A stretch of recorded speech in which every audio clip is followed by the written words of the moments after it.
It is 10:02 by my watch, so I will call this meeting to order. And just so you all know, I have a hard stop at 11:30 because of my day job. So Kim, you had a couple of things you needed to say to start the meeting? Sure. I just wanted to let everybody on the call know today that I'd like to welcome our new intern, Emma Reeby. She comes to us from Southern Connecticut State, and she is a business and finance major. And one other introduction. So welcome, Emma, to this meeting for the first time. And the other person I'd like to introduce is Simon Zhang, who has come to the Office of Finance, and he's a certified public accountant with over 20 years worth of experience, and he has joined our finance team, and we're really happy to have him. Welcome. Thank you. Okay. First order of business is to approve the meeting, approve the minutes of the June 29th meeting. Has everybody had a chance? Okay. Is there a second? Second. Oh, go ahead, Diane. All those in favor? Aye. Aye. Opposed? Any abstentions? Motion carries. Okay, so let me get back up to the agenda. So first up, we have the town of Brooklyn. And we have our, Good morning. So I want to introduce our new finance director, Shelley Cates. She was in our department before, and we promoted her to the town finance director now. So well, congratulations. This is her first meeting with you guys. Thank you. Okay, do you want to, I know you provided us with an update. Maybe just give us a brief status report. Okay, so let's see. We have our finance department is, as of today, currently staffed with a finance director and 1.5 assistants. Are you looking for more, or is that going to be your fully staffed? Well, I'm sure you're aware that the school and the town have a joint office. So that is specifically what is designated to the town currently, but we're cross-trained. So the department as a whole is currently a finance director, a business manager for the school, and then 3 total assistants. Currently, we're not looking to add staff that I am aware of. We were hoping to just be fully staffed and reassess once that was done. Good morning to you in Philadelphia. I'm going to, everybody, please go on mute. Some update of the Arpa funds impact on the town's finances. Well, we haven't, we've approved some, but haven't spent anything out yet except for some administration to NECOG, advertising, and some recording secretaries for minutes. They're still determining how to allocate the funds along with the Board of Finance, the Board of Selectmen. The only allocated funds so far is to the Board of Education for $135,000 for a new phone upgrade system. That got hit by lightning, so we had to replace it anyway. So, but we have a committee working on that, and there's probably be a couple more months before we finalize the requests that we've had for it. Okay, and how'd you finish fiscal 22? In regards to ARPA? Nope. In regards to, did you generate a surplus, a deficit? Yes. We had a surplus. Do I have that exact number? I don't think I was. We had a surplus, and we had some unanticipated income too. So we're going to have funds to put in a reserve this year. Okay. Based on the P&L they provided us, Kate, we're showing an $825,000 surplus unaudited. That's good. However, just so you're aware, there were some material adjustments that had to be made last year that was noted in their audit. I didn't get a chance to review the audit, so what kind of adjustments are we talking about? That we are looking to, I'm sorry. So the material adjustments Kim referred to from fiscal 21. I don't Are they systemic issues or just one time? No, most of them were just one-time issues due to improper recording. Okay. But I don't have that information in front of me. I'm sorry, I didn't review that before. Okay. Glenn, do you have any questions? My only question was going to ask with the filling in with the positions. I was reading that form and seeing that, the town side seems to be okay. I was going to ask how the Board of Ed with filling those finance positions were going. So they had been, we had been fully staffed there as well. They had a full-time business manager who was Rushi Bean. She just moved over into that position. And then there's 1.5 assistants as well. But disclosure is that Rushi resigned from her position and her last day is Friday. And one of our assistants resigned and her last day is tomorrow. So we have had interviews for both positions. We've interviewed for the business manager position last week with a couple of applicants, and then we have interviews tomorrow for the assistant position. So a little setback on that. Okay, thank you. Mm-hmm. John?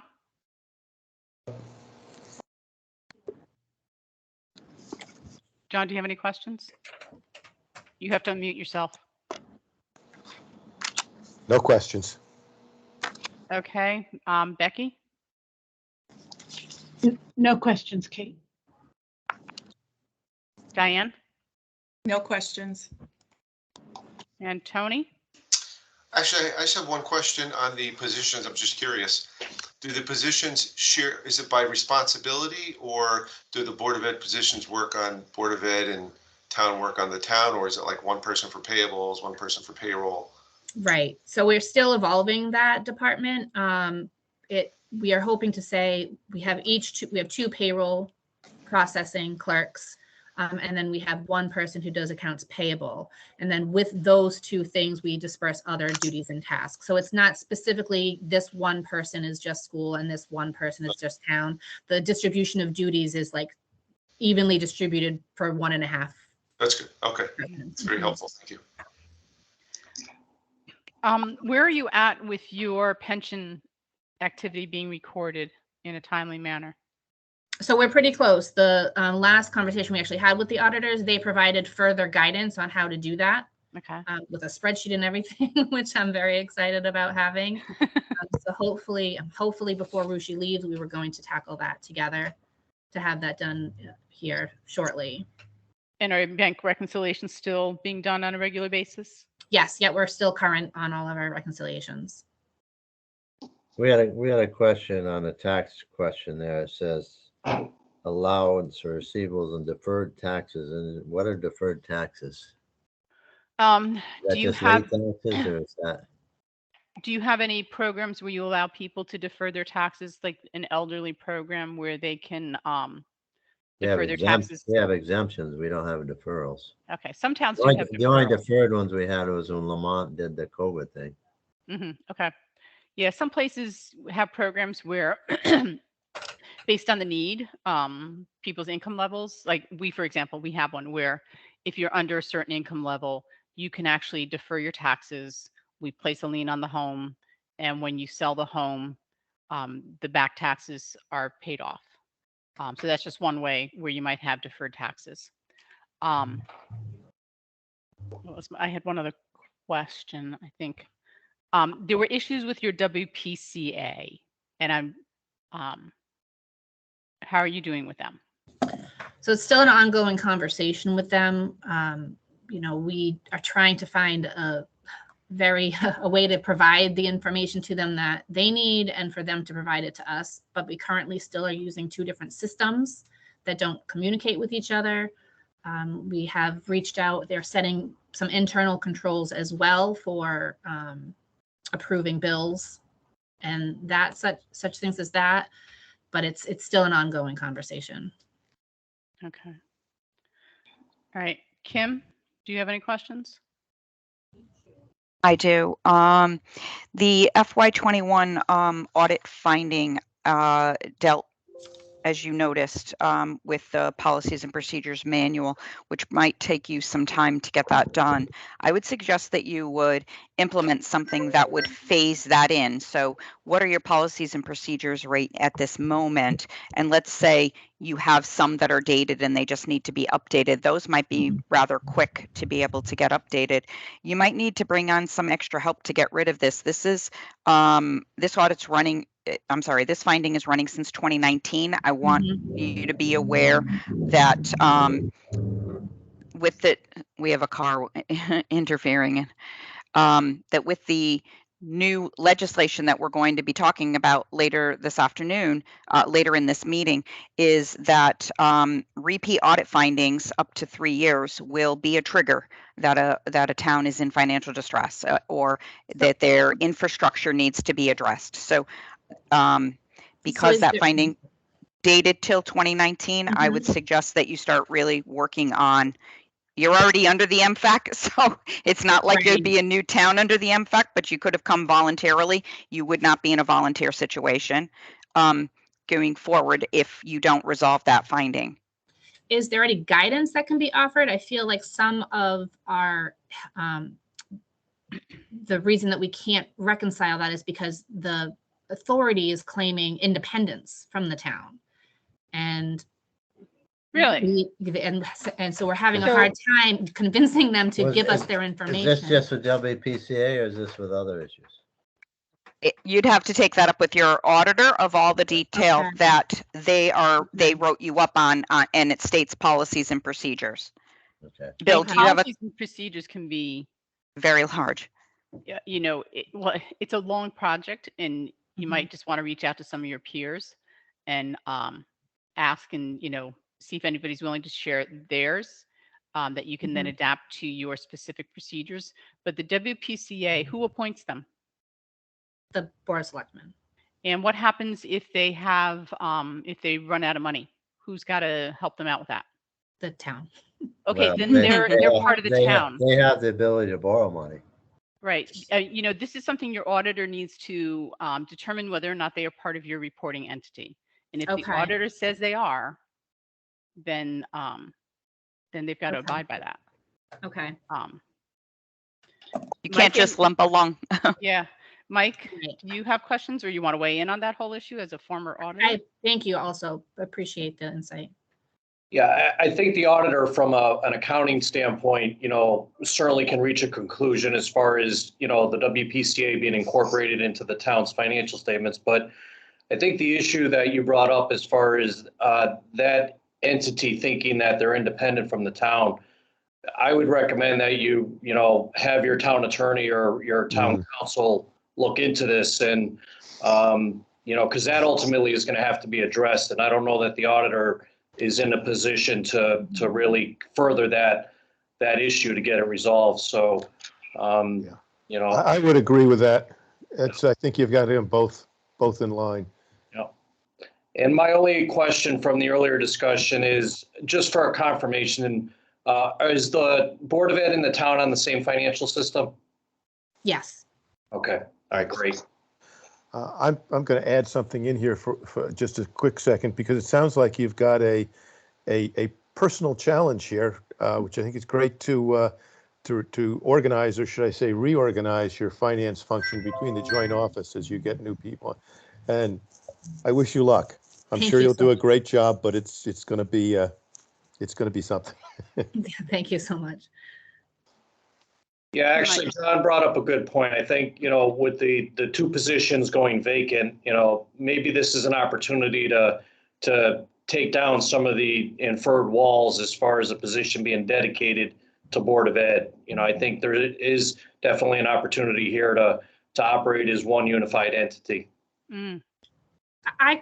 Just to reiterate on that, I've been in this department now since 2019, and I feel that is how it's been operating.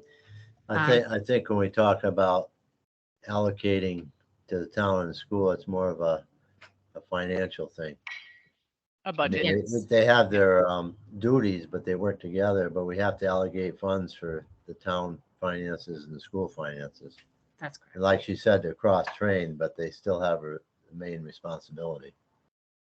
I think it's going to work well. I thought I was kind of discouraged because we finally had everybody staffed and we thought we were all set, and now we're going backwards. And do you feel you're in good shape on the 2022 audit? Currently, I do. I mean, we've been addressing all of the adjustments and making the due tos, the cash balances. We've been working on those, Rushi and I. So hopefully we'll have caught them all and gotten them. You know, that's really what they're trying to say, is making sure that we are paying attention in advance. And I mean, as far as the audit timing goes, we've provided all the information that we have been requested from, and we're just kind of waiting on them to reach back out with additional. So right now, your expectation is you'll file on time. It's currently we hope to file on time. We always hope that. Well, sometimes people know that they're not going to, you know.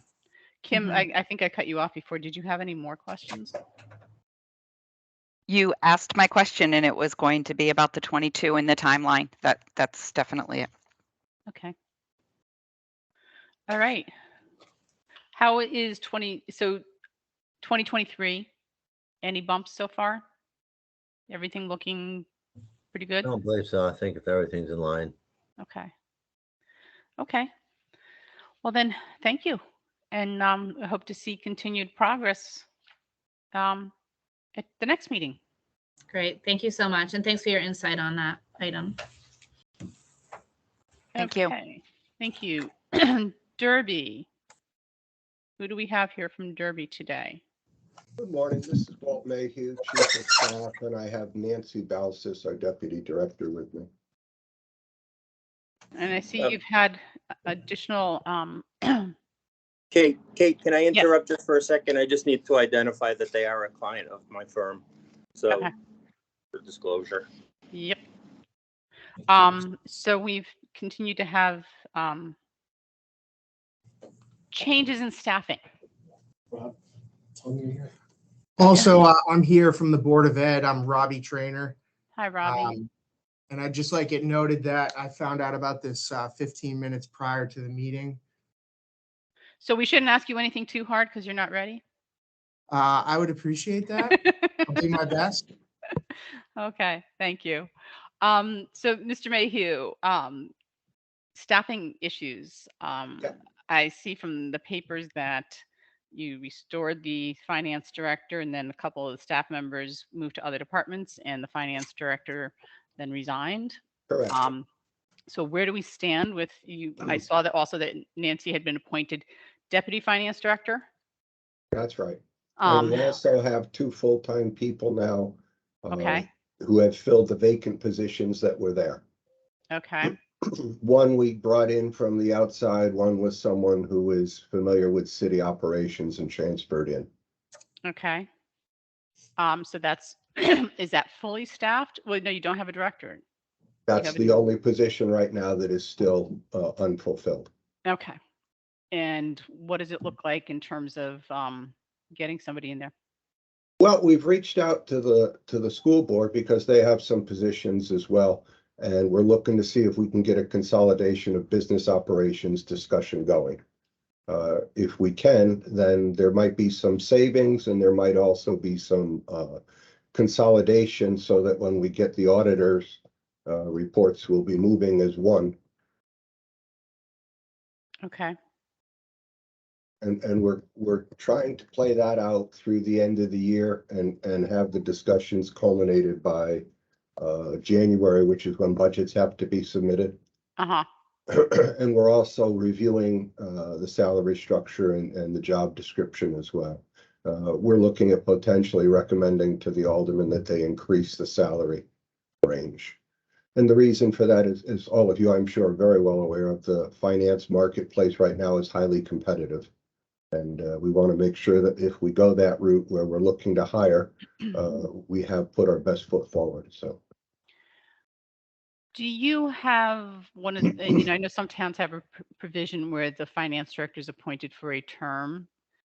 You know, often that runs with the mayors. Do you have that situation? For the last finance director, they had written a 3-year contract. Okay. For the new finance director, we would be looking at making it a merit-based employment where they could only be removed for cause. and All right, not that's have good. to necessarily have a contract. I don't know what the general philosophy is on that kind of stuff, but we are trying to move towards a merit-based system for all the department heads and move away from the political appointment kind of process. But that's a long-term process here because a lot of that is built into the charter. Yep.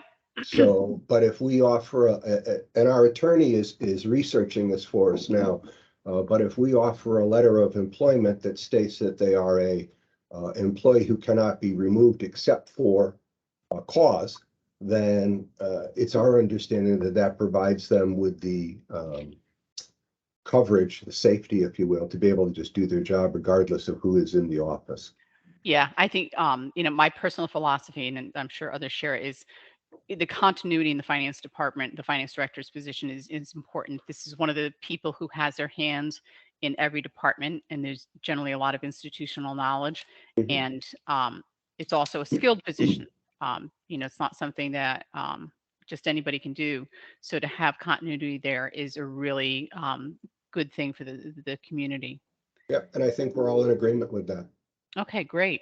All right, so where do we stand? Okay, before yes. you move, can I ask a question? Sure. Well, you mentioned that you wanted some continuity between yourself and the Board of Ed, and Robbie, I know you're on the phone. What position is vacant on the Board of Ed? Because I thought I heard in June that the manager's position was filled at the Board of Ed, but is there a different? That's Robbie. Robbie is the new business manager. Okay, forgive me. We had an accounts payable position open that was filled the first week of September. Which was our former finance clerk. We'll let Taylor back too. Okay. But it's also scales of economy, Sure. You may be able to consolidate, and what's now being done by 2 different individuals or 3 different individuals may be able to be done by less. We don't know that because we haven't sat down with the discussions yet. But we just want to broach the subject and find out if that's the case, And then obviously, if everybody is reporting in the same structure, then there isn't any, like was mentioned earlier with Brooklyn, one responds to this group, one responds to that group kind of a thing. Okay, so how are you doing with your ARPA allocations? Have you gotten that all squared away, or are you still No, working on it? unfortunately not. We had recommended to the aldermen that they engage the NVCOG to do all of our Right. administration and everything, and that wound up getting sidelined. And then the fellow at NVCOG who was going to be assigned that, he resigned his position. And since we were the only municipality looking to take advantage of that service, the executive director said, sorry, but we're not going in that direction now. So what we've done is we have 2 requests before the aldermen for the next Board of Aldermen meeting to expend ARPA funds. Nancy will take care of filing the paperwork for those if they're approved. We've engaged in writing a job description to look to hire somebody part-time, which we were looking to forward to the aldermen.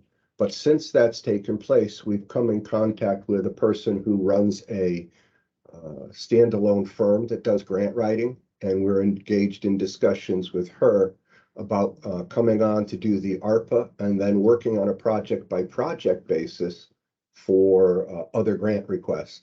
So that looks like it's promising. There's about 20,000 sitting in our unallocated budget special working balance to do grant writing and so forth. And so we're looking to commit that.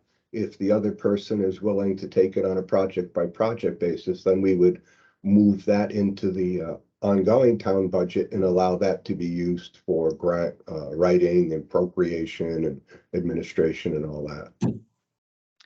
Okay, that sounds promising. It is right now. We're very excited about that possibility.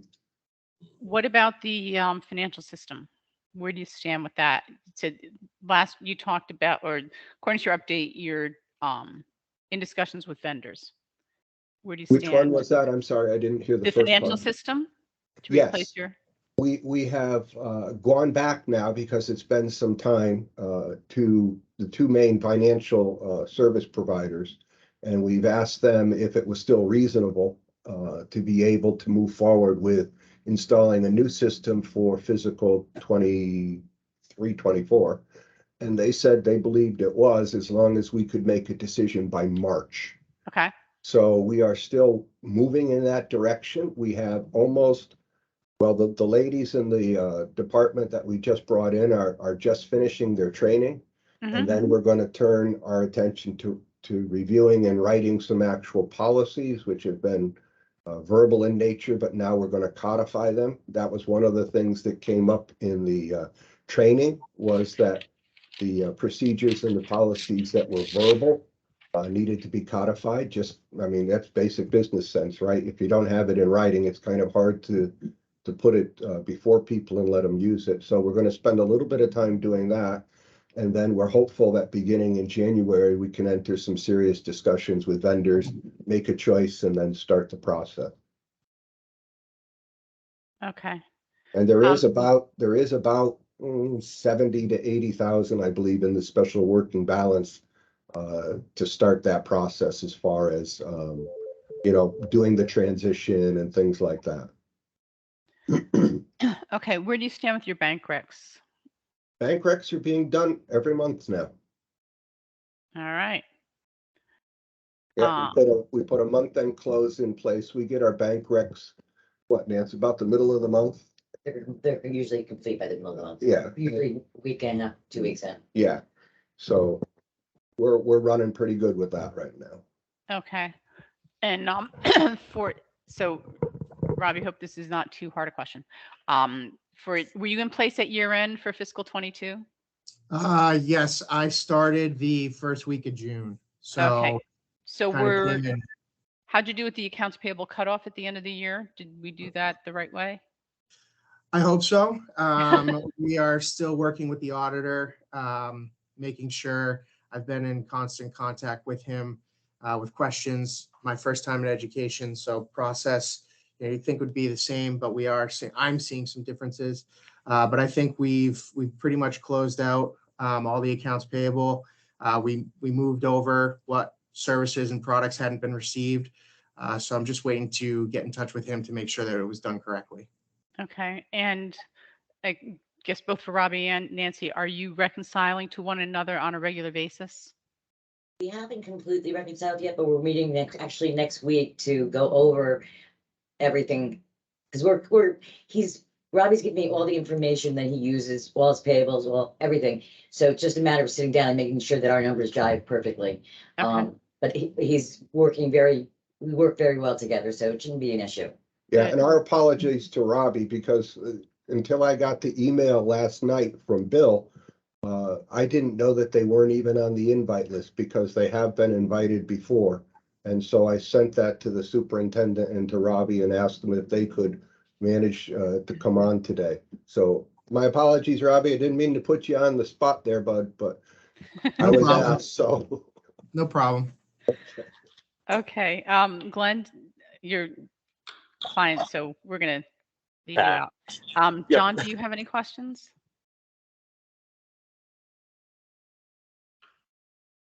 No, Okay. Becky? No questions. Diane? No questions. You covered everything that I had highlighted to talk about, so you did a good job. Okay, so next one, I'm not going to ask any questions. I'm just going to start going through the list. That's Sorry. okay. Tony? It was good. I have a question. Did you say Tony? Yes, I did say Tony. Yeah, okay. I was just curious how I was looking at your budget results from 21-22, and I was just curious how the new year is going so far. If there's any major issues. Yep, so far so good. The one issue that we're kind of trying to keep our eye on is the cost of fuel.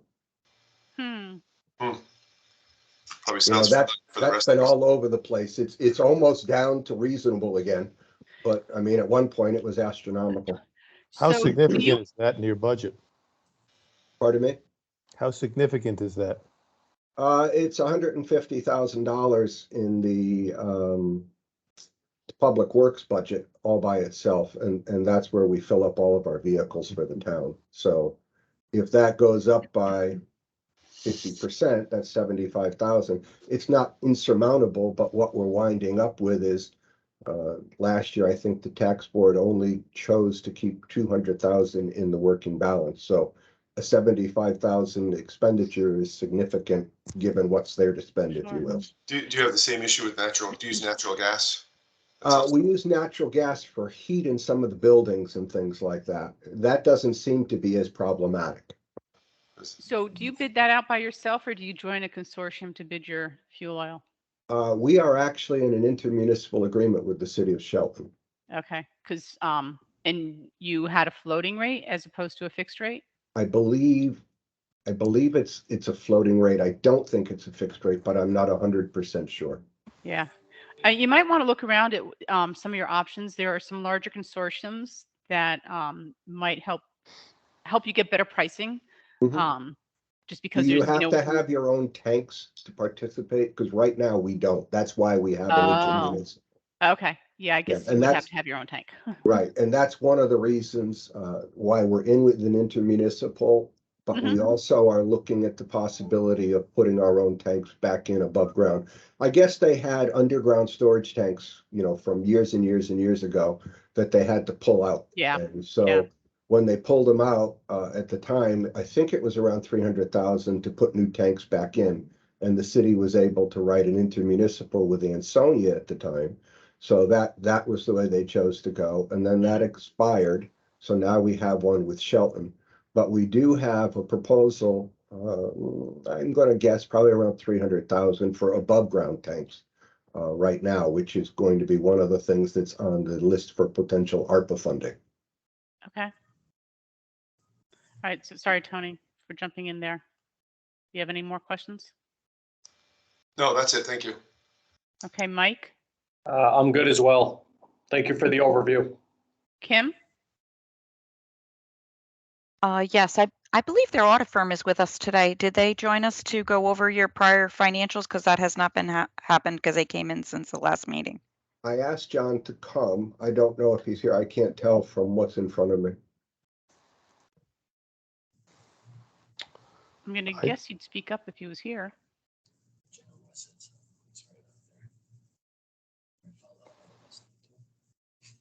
I'm going to guess maybe he's not here, Kim. Okay. So I did have some questions for the audit firm regarding the, audit findings. And so when you talk about timeline, and you just mentioned that you were looking to fill the vacant finance director position in January, and you were also going to start the financial system in January, I think those items are going to clash, as well as FY22 audit. I hope that the priority stays in line, and watch your timeline, because you're not going to meet all of those items. You're gonna crash. So right now, the audit is our top priority, Kim. That's what needs to happen. Yeah, and that will be, and if anything slips, that won't be it. Nancy's been spending quite a bit of time, quite a bit of time with John, and at the end, once the audit findings were prepared, we had a 4-hour meeting with him where we went through every single finding to make sure that we had an idea of exactly what we needed to do to be able to respond to those. It's your opinion that they feel they're going to be timely this year? It's expected that it will be, yes. We are already significantly farther along than we were last year. Apologize, Kimberly. You're fine. You're totally fine. But if I look at some of the responses that you have listed in your corrective action plan, one, the next time they come forward, I think that this needs to be updated to include the Board of Ed. When you're serving to this commission, I think that all of the information needs to come forward, because we're not going to go to the Board of Ed to ask them. If you can work that out and make sure that we get the responses all in one, that would be helpful, and in the format that this board needs it in. Secondly, some of the responses right now, really, to me, if you were to ask me as a CFO, some of them aren't answering the finding and in the responses. So I think that you definitely need to work with your auditor to make sure that they're satisfied that as to that this audit, these findings can go away. I do, I will acknowledge the fact that your findings went down, but again, you're, from 15 and you're at 11 now. 10 of them are repeated, one of them is a new, but you still have a lot of work to do in this area. So my concern is still filling the staffing so that you can address and make sure that you have the proper staff to address these findings. Yeah, and if I could just tag on that, some of the findings, they may not seem, I don't know if they seem important to you, but there are things that where I guess I look at it and think something bad could happen because a simple procedure is not in place. Just looking at your compensated absences, if you haven't been reconciling them, and do not leave it to the departments to be doing it, you don't know if you could end up with an inordinately large payout to somebody, if people abuse time, revenue being recorded in timely fashion in parking. You could end up with losses that you don't identify until it's too late. So they might seem to be small, but really they could just lead to bigger problems. So it's important to be on top of those. The parking one, we've gone back and revisited. That is actually being done by an outside vendor. And after talking with the auditor, he said that that would satisfy his comment there. As far as the uncompensated absences, before the person who was our payroll financial assistant left, she had accumulated all of the data and was inputting it into the payroll system. We then were going to send out an individual letter to each person to have them acknowledge that that was correct. And then that becomes, pardon the language, the Bible moving forward, if you will. Okay. We are also looking to eliminate this rollover practice. Our contract for the city unions is up for negotiations for next year. And we are looking to implement this idea of no rollovers, use it or lose it. We're investigating the potential of subsidizing that kind of an approach by using short-term and long-term disability insurance, which then relieves the city from the obligation of having to, as you were saying, somebody leaves and they walk out the door with this huge amount of money. And that has happened over the last 2 years. That has happened a number of times, and it will happen again this year. The planned ones that we knew about, we put into the budget, but unfortunately, as you're probably very well aware, these things are not always planned. And then the next thing you know, somebody is resigning and they're walking out the door and you have an unexpected bill sitting on your desk. So we want to try to eliminate that. And so that's going to be a significant part of the negotiations for the new contract. Good luck with that. And if you manage to get that, I want to talk to you and find out how you did it. You pay for something one way or the other, right? Yeah. Okay. Sorry, Kim, I jumped in again. Nope, you're fine. It's still along the same line of the area of concern. Well, one question on the comment that was made by the auditor as far as the cash being used to pay out for subcontractor for work of the 6 and no 1099, but you said that that's a third party. So if that was a third party, then that was not an accurate finding? We're talking about for the parking garage? Yes, I am. Yes. Yeah, for the parking garage, there's one person that is employed by the city. And I have to check and find out what that was. I thought they were a W-2 employee, so I still have some investigation to do for that. But they should not be paid cash. No, they should not. Well, and if they're employed by the city, then they've got to be a W-2. Right, exactly. Yeah. So I don't know the specifics. So on that's that. another thing to like, that's an important thing to make sure you have proper procedures around who's an employee and who's a vendor, because if the IRS ever comes and audits your 1099s, well, they're just not nice, Right. We finally got approval to bring our HR director in on a part-time basis, and she will be included in the new budget for a full-time position that we're going to ask that the Board of Aldermen approve, just to clear up all of that stuff and get it all out of the, it was really being managed by the payroll and the clerical staff, and it was just, you know, things fall through the cracks all the time with that kind of an approach. Sure. So And we you want know, to, I heartily support you're bringing in an HR professional because, you know, without one, there's a lot of things you could get in trouble for. yep, exactly, and we It can want to be try very to avoid costly. that like the plague, as you insinuated. Yeah. Yeah. Okay. Are we good with Derby? And just, Kim, to make sure that you know that we are taking the audit serious, we took the response that we sent to you guys and we sent it back to the auditor for comment. Okay, so if he finds any kind of additional information needs to be followed up on, we're keeping him in the loop as much as we possibly can, because our goal would be to have all the findings disappear at the end of the year. And that's, we're working really hard to make sure that happens. Well, I think that you probably heard my comment to the town of Brooklyn about the repeated audit findings, and Derby already qualifies for that. So when the new legislation comes in, Derby would no longer fall into a voluntary situation because of your report card. Yeah, I mean, over the last 10 years, having the same thing show up over and over and over again. Absolutely. It's a red flag. Yeah. Okay. All right. Thank you. Next up would be Hamden. And good morning. Good morning. How are you, Mayor? I'm doing well. How are you? Oh, fine, thanks.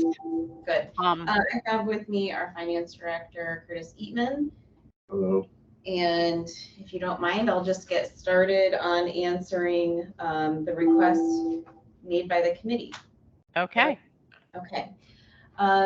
So we have had our auditor in for a while now.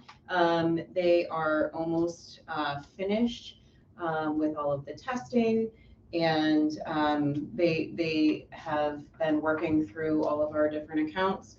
Our unaudited budget is ending with a surplus of $288,000. Add to that the sale of the school, Wintergreen School, and our debt restructuring plan gives us a fund balance of over $13 million. Is that a total fund balance or in addition to the fund balance? That is our total. That's our projected unaudited fund balance of $13.4 million. Now, and what percentage is that of your budget? Sorry. Oh, that would be around 5%. Okay. Thank you. Now, the sale of Wintergreen School for $16 million has been put into our capital non-recurring fund, and we are using that for maintenance and capital projects around town currently. Let's see, so any other questions about our unaudited financials? You say you projected to have collected 98% of your tax revenues. What was your estimate for the budget? 98.8. You mean for the fiscal year 2022? No, for fiscal year 21, or yeah, fiscal year 22, right? 2022, yeah. 98.8. So your projection was 98.8? Yes, that was what was in the budget. And you collected 98? About 98%. Yeah, yes. 98%. Yep. Okay. Are you? That was the previous administration's budget, and so we have been more conservative in what we are projecting as our tax collection rate, which was put into fiscal year 23 budget. Yep. Awesome. Thank you. That was going to be my question. Yep. Thank you. All right. Okay, so let's see. Should I move on to ARPA then? Please. Okay.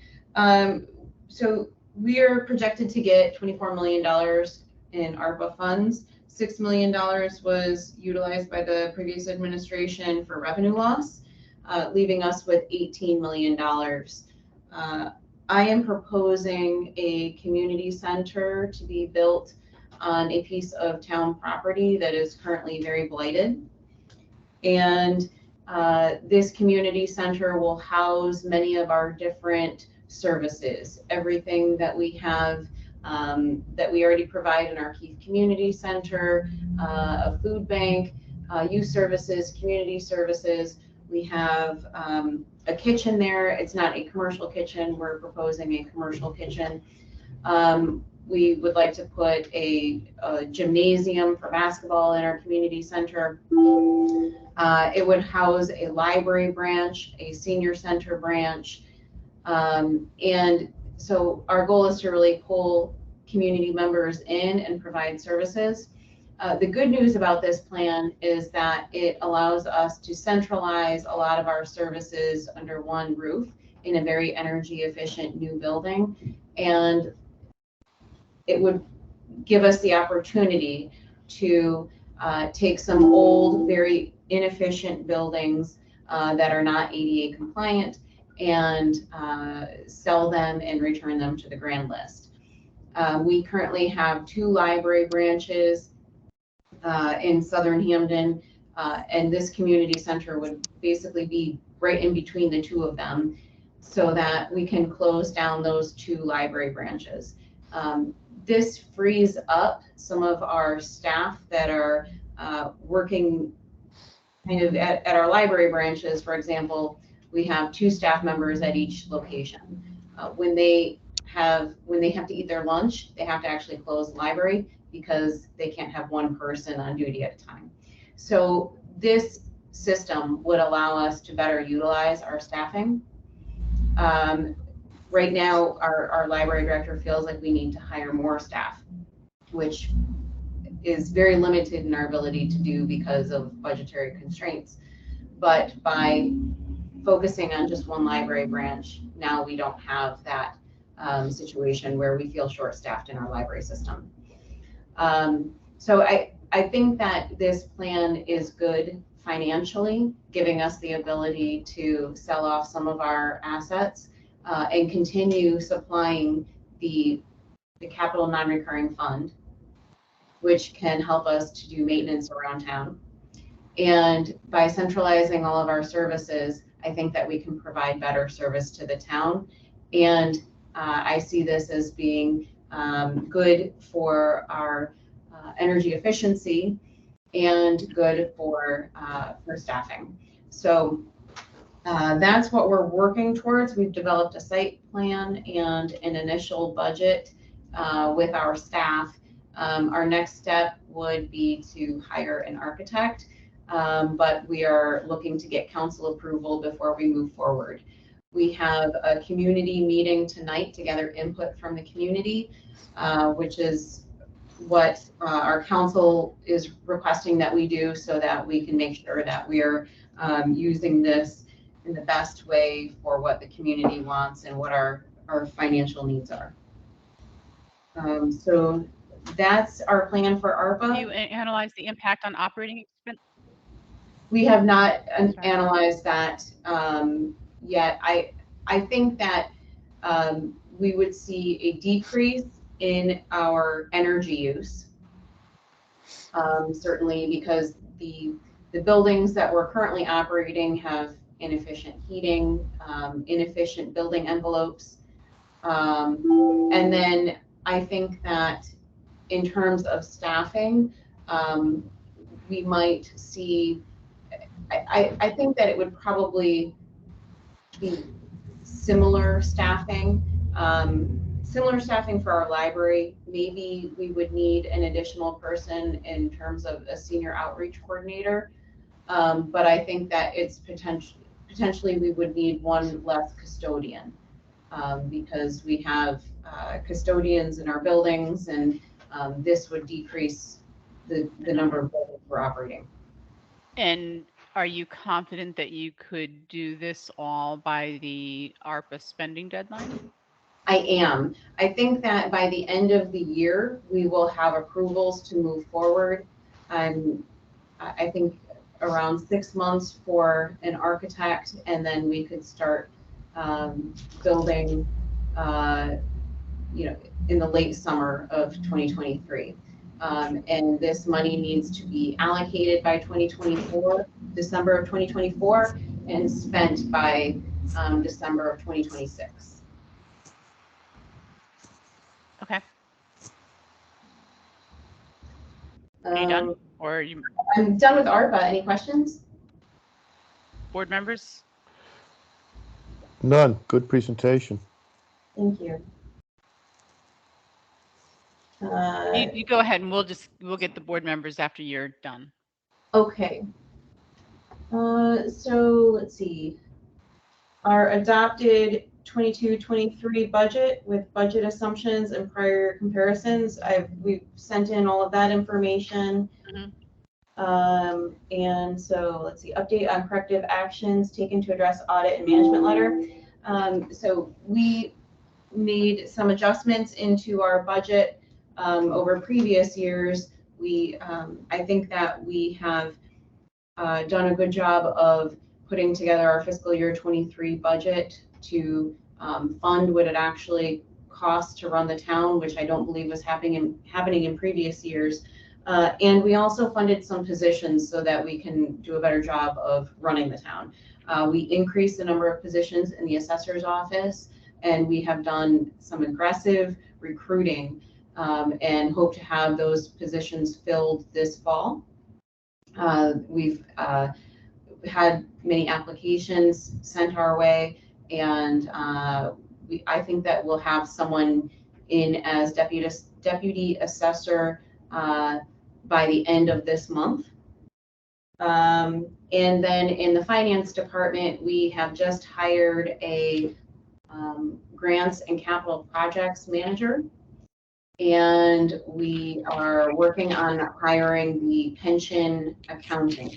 So this was one of the corrective actions that we needed from our audit findings. And there were some problems with our pension payments that were going out. And so we have addressed that by creating a job for a pension accountant. The applications close on Friday, and we will be hiring into that position immediately afterwards. Okay. All right. Let's go through. Glenn, do you have any questions? I've just got one. The town has been very successful in improving the general fund balance. And over the last couple of years, that's been improving, but it's been dependent on financing restructurings as well as the selling of town properties. My question is that I think in past meetings, Mayor, you have said that one of the goals was achieving financial stability by, I don't know if it was 25 or 26, you had mentioned a year. I was going to ask you, what was the plan going forward from this point to achieve that, given the number of restructurings, as well as I'm sure the town has a finite amount of properties that it can discard? Great. So our balanced budget this year is actually a budget surplus of $288,000, and that does not take into consideration, that's before you factor in the debt restructuring. That is a genuine budget surplus. And the sale of town asset, the $16 million, that went into our capital non-recurring fund to do maintenance for the town. So we are not relying, I would say that we're relying on the debt restructuring to fund our fund balance. And that is where we're seeing the growth of our fund balance. I think that because our fund balance went negative in 2020, we needed to have a bold plan to grow our fund balance quickly and to a sizable amount, to a healthy fund balance. And I think that the debt restructuring plan really accomplished this. We have our last debt restructuring plan for next summer. That will be the final debt restructuring. I know that debt restructurings are frowned upon, and I've voted against them before because there was no plan behind it. I think the reason why this debt restructuring works is because we're doing something with the debt restructuring. We're taking that lump sum of money at the beginning and putting it towards our fund balance. And yes, stretching our debt out further, but we are accomplishing something good by doing this. Previous debt restructurings were used solely to lower taxes. And that's why I voted against them in the past. Now, going forward, the town will have a healthy fund balance, a plan, I would say in the short term, to fund maintenance projects that really have needed to get done, and control of our operating budget. The debt restructuring that we're currently under only works if we're actually funding our operating budget. And so that is what I've committed to do. Now that we are at this point where we are funding what it costs to run the town, our growth in the grand list that we are achieving because we have actually properly staffed our assessor's office will help to control any rising costs from our operating budget in terms of general wage increases, our planned debt increases through the restructuring, and our medical increases, which you can see from previously submitted 5-year plan for our operating budget.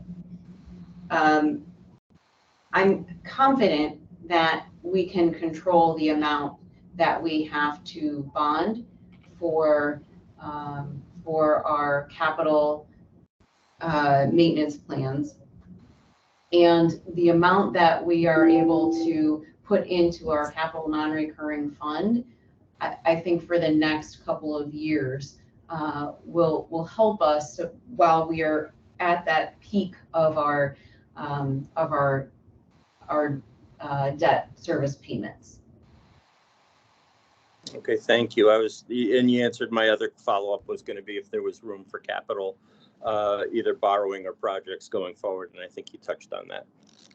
Yeah, I would say that there is room. We will have to borrow for capital, but with the money going into our capital non-recurring fund, we can really limit that and reduce the amount that we eventually have to borrow. Thank you. I just had a quick follow-up.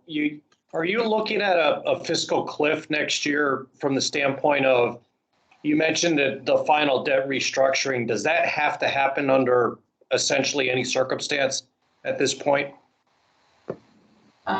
So we would never do a debt restructuring that wasn't beneficial to the town. If interest rates are not favorable, we wouldn't do it. If we didn't do it, we would not be able to meet our goals in terms of what we're able to put into the fund balance. Okay. All right. But from that standpoint, it sounds like you've got a little bit of flexibility. I mean, if you're coming into this year with a $13 million fund balance, you've got a balanced budget from the standpoint you referenced, a marginal surplus, but nonetheless a surplus of nearly $300,000. So, it's good to hear that you'd at least have some options on the table, in the event that, it's not a market to enter from a debt restructuring standpoint. Yeah, do you have, if I can ask one more, do you have a cap on what you are willing to accept cost-wise for that restructuring next year? I would have to speak with our financial advisor and our bond counsel to answer that question. Okay. John, did you have any questions? Well, I can't add to those. No, seriously, I never, the Hamden has had issues with accounting and staffing and whatever, but I never viewed those as the plain issues, more of a philosophical, and it seems like you're tackling them. It's going to take a while. Okay, Becky? Did we lose Becky? Sorry, I have no questions, Kate. Okay, Diane? I have no questions. The mayor did a really comprehensive job of where they're going, where they've been, and I think it's an improvement. So continue with the good work. Thank you. Tony? I just have a question. How's it going with your financial audit this year? Do you think you will be on time with that, or are there any other issues you want to bring to our attention? We expect the audit to be completed on time, which is, it hasn't happened in a while, so we're happy to be able to do that. And Okay. no major issues identified to date? No, I think we're on the right track right now. And we've really been trying to move things along quickly, which means that our employees are working hard, and I think everybody's doing a great job with the pace that we're setting. Okay. Okay, thank you. Mike, did you have any other questions? No, just seconding the comments. It certainly sounds like you're on the right path. So great work. Thank you. Kim? I think everybody else has covered all of my questions. So thank you. And thank you for your good work on this and taking it seriously and moving it in the right direction. We appreciate everybody's effort there. Thank you. The only thing I want to add, if I'm hearing it correctly, you're depending a lot on the restructuring of your debt to help you grow your fund balance. And I think at some point, you're not going to have that. There'll come a limit to, or an end to where you can restructure. So I think you do need to be looking at how you can build in get some operational efficiencies, but a 5% fund balance is kind of low. So I think you really do need to work on how you're going to build that up. And I don't know if we've asked this before. Do you have a fund balance policy? Yes. Yes. And what's your target? A minimum of 7%. Okay. I think that we passed that along to you. That was voted on earlier this year. Yep. Okay. Okay. And just circling back to something we talked about with Derby before, I know you were a community that had constant turnover in the finance director position, and I don't know if it was you or your predecessor who was looking at ways to stop that happening. Have you taken that out of the charter or put any measures to be able to have continuity in that position? So that the charter is something that I don't really have a lot of control over. The members of the Charter Revision Commission are voted on by the Legislative Council. They have instituted many changes financially. We are going to have a commission that reviews the revenues and expenses for the budget. But what I did as soon as I got here was we didn't have a finance director. The person who was here left to go to another municipality, and I had to quickly hire someone. And when I hired Curtis, he wanted to have a contract. So I gave him a 3-year contract, which extends a year beyond my term. He wanted to have that assurance that there wouldn't be the turnover that we've had in the last several years. Okay, that's good. That's good. All right.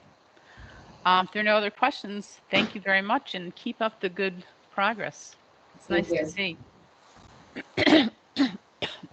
Excuse me. Next up, I believe we have Plymouth. For the record, Milliman is the actuary for the town of Plymouth. Thank you, Becky. Hi, Grace. Hi, Grace. Finance Director. Yep. I'm gonna jump right in. Go ahead. Okay. Okay. I invited our auditors. It was a little bit of a short notice, so they're not able to make it. But I have talked with them. I'm talking with them regularly, and I can go over the audit results. So the report was issued on September 16th of this year. Town received an unmodified opinion. The opinion had an emphasis of matter paragraph related to GASB at 84 implementation. As a result of that, agency funds were classified as special revenue funds. The government fund balance increased by $2.7 million. 2.9 million was in the general fund. Sewer operating had an $84,000 deficit. They overspent due to capital outlay expenditures. The capital project fund had a $98,000 reduction. And the deficit came from extra duty fund.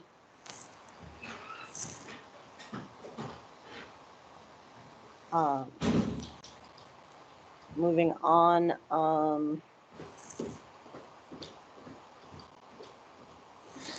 the town's revenue was $1.4 million in excess of budget. Included in this surplus was $301,000 cancellation of encumbrances.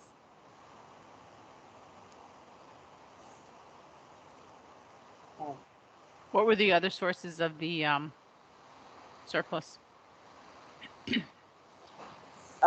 Transfer from the general fund and grant reimbursements. The timing of those, of the grant reimbursements. Okay.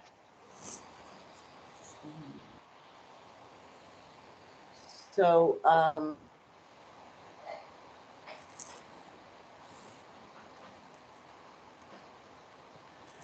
let's see. Where are you with the current audit?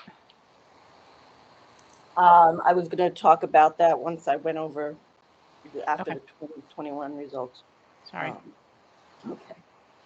So, we're under budget, $904,000 in our expenditures.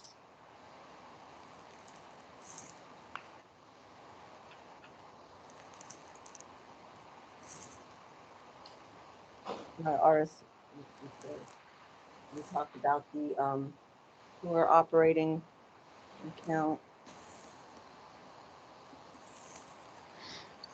And then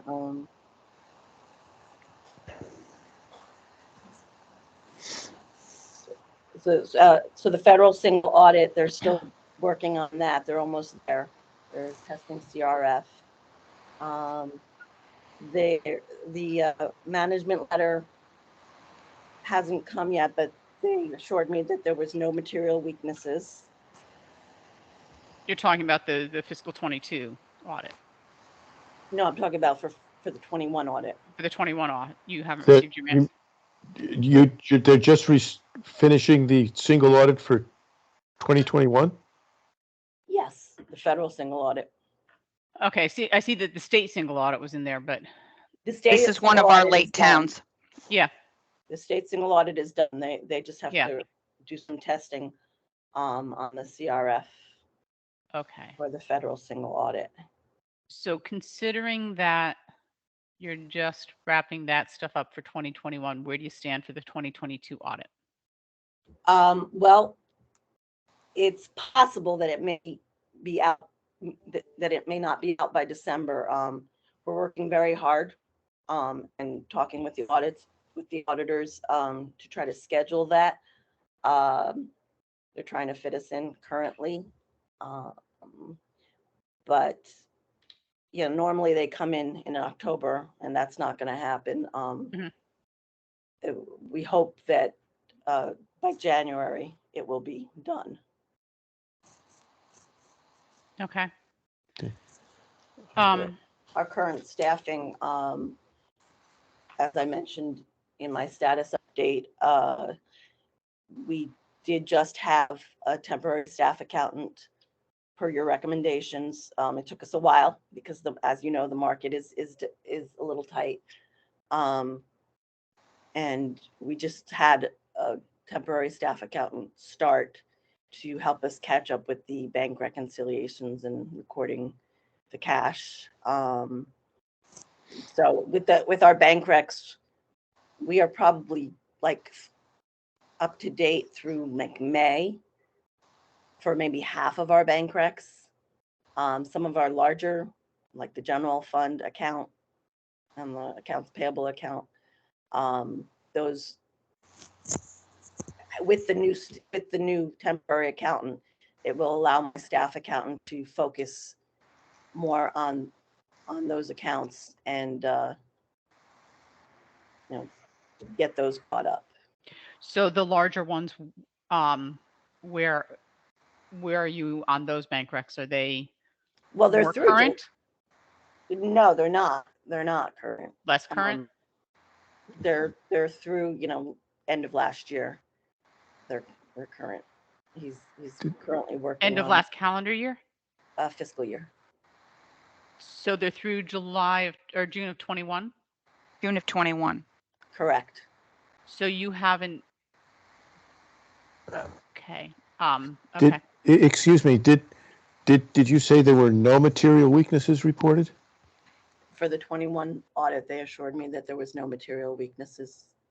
If it's taken this long to complete the federal single audit and the cash reconciliations are not done through past June 21, there seems to be a disconnect there, understanding that the problem is a staffing issue. Difficult. We're talking about the 21 audit. Correct.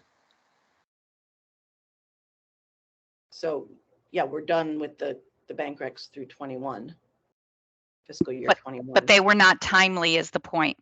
Right. And the audit was not timely. Excuse me, John. No, yeah, no. I'm finding it hard to see that there were no weaknesses when the audit was. Exactly. And the bank recs are that far behind now. They had to have been that far behind then. And the audit was issued beyond the state allowable extension, which is June 30th of 22. Mm-hmm. So you are out of compliance. Mm-hmm. All right. Where are you on the staffing then? That you've got the temporary. Yeah, we accountant. have an accounts payable and a payroll clerk, a staff accountant, and a temporary staff accountant.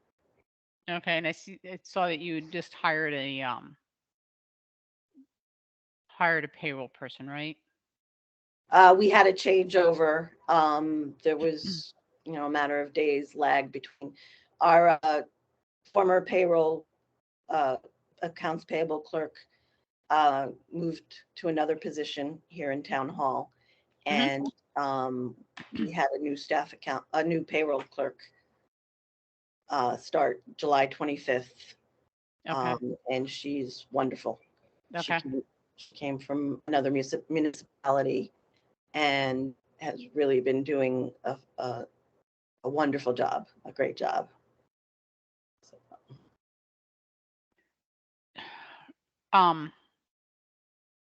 Do you feel like you've got enough staffing to get caught up with all this stuff? Is there any commitment on the part of the community to make sure that you do have enough staffing? Well, yeah, I mean, we're gonna focus on the audit. That's gonna be a priority in getting these things done between the two of them. The bank recs we should be able to get them up to date. Okay. Here's my list. Glenn, do you have any questions?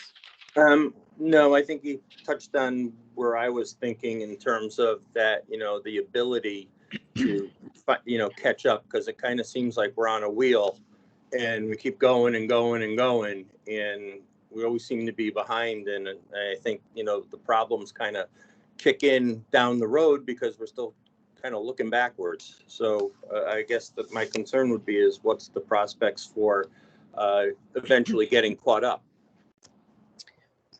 Well, staffing has been an issue here, and now we've got the staff. And we're looking at in the new, in the next fiscal year, in the 24 fiscal year, to budget for like a permanent staff person. So and at what level would that be? As a staff person? Yeah. I'm sorry, I don't understand the question. When you say you're looking to add to the staff permanently, is that a clerk? Is that an accountant? No, a staff accountant it would be. Okay. Yeah, I mean, right now we have the temporary staff accountant. Okay. And we're also it's on my list. I mean, I've been here 10 months, and I haven't been able to get to everything, but I've started working on reducing the number of bank accounts that we actually have, because we just have way too many bank accounts. Yeah. So, and it's just a waste. Yeah. But I would say, as you're working on the bank recs, focus on the ones where you have the greatest opportunity for fraud, theft, errors. If you have a bank account, where the balance is just a couple $1,000, couple $100, they're really easy to get done and out, but you really need to focus on the ones where you have exposure. Okay. Yes. Yeah. I mean, my staff accountant, that's what he's doing right now. He's focusing on the general fund bank account. Okay. John, do you have questions? No further. I just wanted to make a comment. If you have material weaknesses that are beyond your control and you're addressing them, there's no dishonor in that. And I am kind of surprised that there's this delay in being able to complete the single audit and complete the most critical thing, the reconciliations, understanding your staffing issues, and you're catching up, and there isn't a reported issue here. I think that's an auditor question. Why is there no report? It is an auditor question, not a Grace question. So. Yeah. Okay. Becky? I have no questions. Diane? I have no further questions. Tony? I was just wondering, do you think it makes sense to hire even an additional temporary staff accountant just to get all these things caught up? I mean, it just seems like, I don't know if that's a priority for the town or not, or the administration, but it seems like it would help you a lot. That's for sure. Yeah, I mean, well, we're going to see how it goes with what we have now. We just hired this person. Yeah. We just we're able to find them. So. Okay, Mike? Grace, just in hearing your comments and the updates and, other comments that have been made by the commissioners, that the magnitude of the catch up is significant under any way you look at it. And I'm just curious, is there anyone else from the town on the call today? And if not, I guess my ask, or, should, just to make sure that the administration is aware of the issues that you're dealing with, can we look to have either the mayor or a board of finance member or somebody on the next call so that we can ensure that the administration, again, is aware of what you're dealing with? They are, and yes, I will ensure that either the mayor or the board of finance member is on the call. It would give us a sense of assurance that they've got your back too. Yeah. Yeah. Well, I think this is one Well, where I'm sorry. I think we need to follow up at this point with a letter emphasizing the importance. I'm really bothered by the fact that the general fund bank account has not been reconciled in over a year. I mean, 3 months would be bothersome. We're talking about 15. So I think we need to, I think it'd be good for us to follow up with a letter encouraging the elected officials to provide the staffing support that Grace needs to tackle this, because there is so much exposure there with the general fund not reconciled. Kim. I will let you know that, and I don't know when this occurred. I'm thinking sometime in the summer, Grace, is when myself, Bill Plummer, had a meeting with you and the mayor, and we did encourage and give a letter to the mayor so that he could go forth and bring on that temporary staff in order to get you caught up. When did this temporary staff start? Just started? Just started last week. We weren't able to find somebody until this week. Yeah, and so you're talking about your timeline, and I think if you did a look back on in the 10 months that you've been there and how long it took you to get the FY21 audit completed, right, with the bank recs to be completed, and now you're looking out to go to 22. If you were to ask me to throw a dart at the dartboard, there's no way you're going to hit December 31st. I'm just, that's my gut. My gut is there's absolutely no way you can. Even if you had everybody running and they're up to speed, 3 months to do 15 months worth of work, you're not going to meet that deadline. And so I think you need to timeline out all of the open items, and it would be helpful if you have to have a realistic timeline and to then identify when you'll be able to complete this audit. If it goes beyond, like this one did, into beyond the next fiscal year, you will become an automatic trigger and no longer be a volunteer to this board. You will be required under the new legislation. So I want you to be aware of that. It is something that, your mayor did give us assurance that he did have your back and he wanted you to get things caught up. But I think you need to timeline out when you will be able to complete the next audit. Okay. Really. Thank you for your suggestions. No, seriously. And if you need us on a call again, Bill and I will be welcoming to that. Kate, to back up what you were saying earlier, I mean, I think we should follow up with a letter. I agree. Stating everything that Kim just had asked for, and send it to the mayor. Yeah, I definitely think so. It's just very concerning. I feel like the way you're staffed right now, you're not even really able to tread water. And, that's could have serious financial consequences for the community. So that kind of stuff needs to happen. All right. Anything else?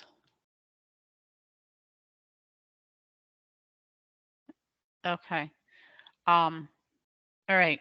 Grace, thank you very much for your time, and we're going to do our best to give you the support you need. Thank you. Mm-hmm. Okay. Other business. We have a nice little list of outstanding audit reports. We do, Kate. Yeah. So Bill has provided us with a new update, and I want to be cognitive of your 5 minutes so that we can I can give you 10. I have a meeting at noon, so I need time in between this and the meeting. To understand. There are currently at the last meeting, we reported that we had 8 towns that were outstanding. We currently have 6 of those 6 towns.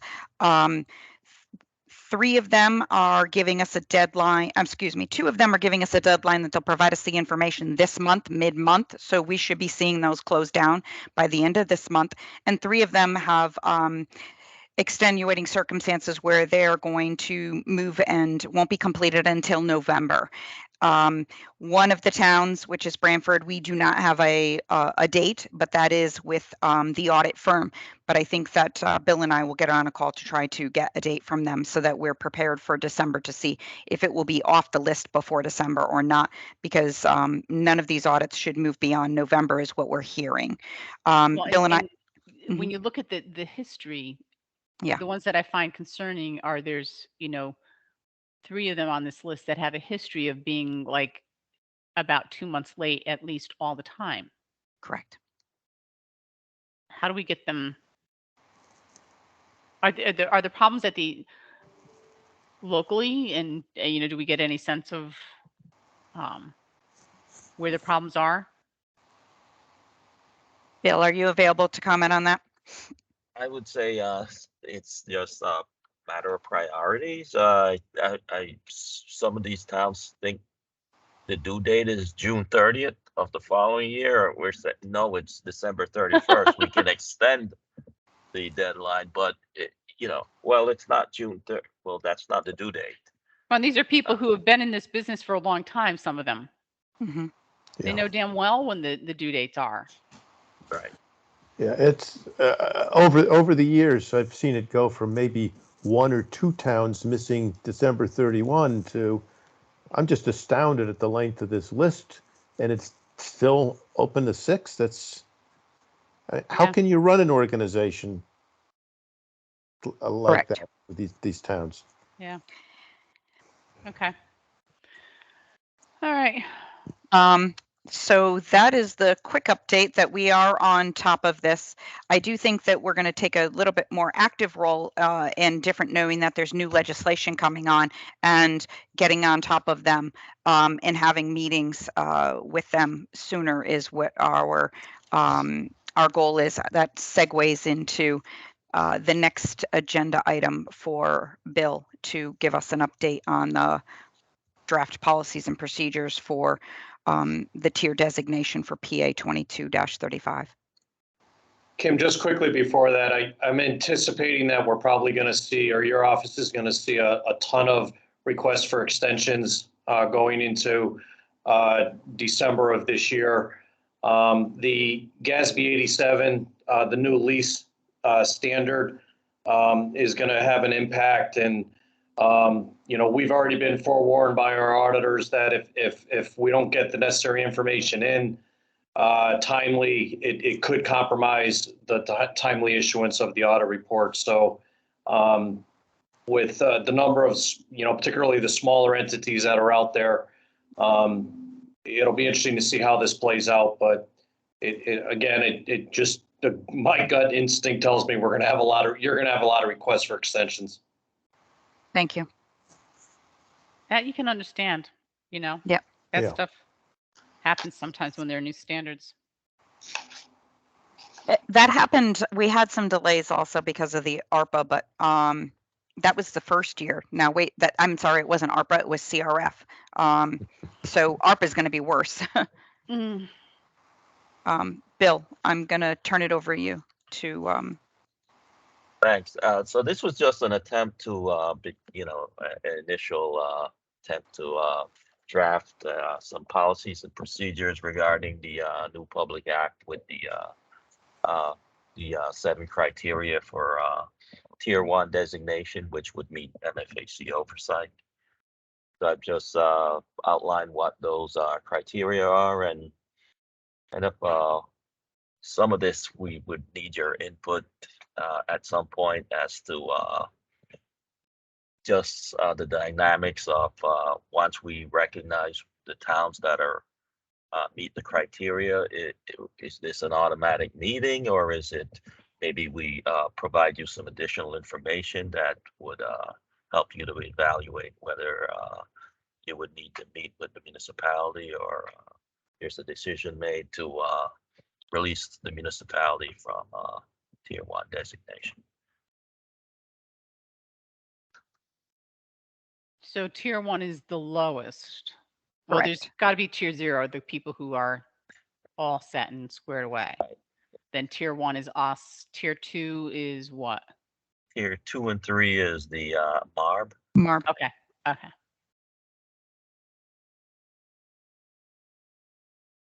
So if you want this as a takeaway to come up with questions, your thoughts, we can always leave this in draft and bring it back to the meeting for the next time and provide Bill and myself some feedback. We aren't looking for this board to be killed with the request, of course, because you're going to have some one-time situations, but you're going to have the ongoers, and those ongoers you're already seeing. They're on the list of the late. So if they've got that history, they're coming to the dance, right? And hopefully then they'll take it seriously, right? And so this warning system will start to then be utilized the way it should be, right? So are these, this outline, is that in order of the actions that you see this happening, or is it? Yeah, it's a bit of the procedural. Right. So we follow, look at number 1, and then based on what we see in number 1, we go to 2, 3, then all the way on up. Okay. And when you use, so number 2, let's use the state single audit as an example. If we're saying December 31st is the deadline or you're late, are we saying that that's a trigger, or are we saying that the trigger falls after OPM has given their 6-month extension? So there's that fine line. I think we need to bring it to the board's attention, right? But we need to find out and hear from this board how we want to manage this going forward. You're all experts, and we do have a message today that will be hurtful if to make you aware is one of the items in addition to this is our friend John has given his formal resignation. Yeah, well, Traitor. It's 73, and I can't even remember which governor appointed me. So, but it has been a pleasure because this board has attracted some of the finest, most professional finance directors and others in the state, and working people like with Kim and you, Bill Plummer, Bob Dakers, and even back to Linda Savitsky. You're right. You have been doing this a long time. But it's time for new blood. There's lots of changes going on in government accounting. True. But you've been instrumental for this board. Yeah. He will be at the next meeting and invited and gave us a resignation date of the end of the year. Okay. So we get his pleasure one more time. Maybe he can help us finish these policies and procedures. Yeah. Right. And his inability to deal with the mute button quickly. You're fine. Okay. I really do need to run now. No problem. So is there anything else we need to discuss? Should I turn the meeting over to somebody else, or are we ready to adjourn? I think we can adjourn. Okay. Do So I have a moved. motion to adjourn? Yes. Second? Second. All those in favor? Aye. Nobody's opposed. Motion carries. All Bye, right. everyone. Thank you. Thank you all. See you in December. Bye-bye.